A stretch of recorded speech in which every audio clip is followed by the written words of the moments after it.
Nasunog ang bodega ng isang bahay sa Binalbagan, Negros Occidental.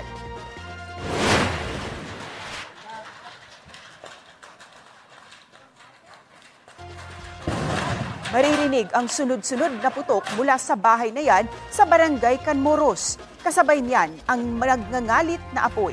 Sa investigasyon ng Bureau of Fire Protection, napag-alamang may mga nakaimbak na paputok sa bodega ng bahay na mula pa sa nakaraang pagsalubong ng bagong taon.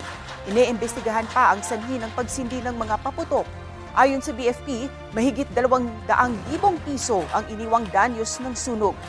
Sa Lapu-Lapu City naman, dito sa Cebu, nasunog ang isang yate. Lumalabas sa investigasyon ng City Fire District na sa baterya ng yate nagsimula ang apoy.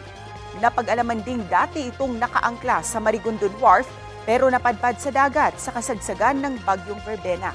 Hindi pa nakuhanan ng pahayag ang may-ari ng yate. 700,000 piso ang tinatayang halaga ng pinsala ng sunog. Wala namang nasaktan sa insidente.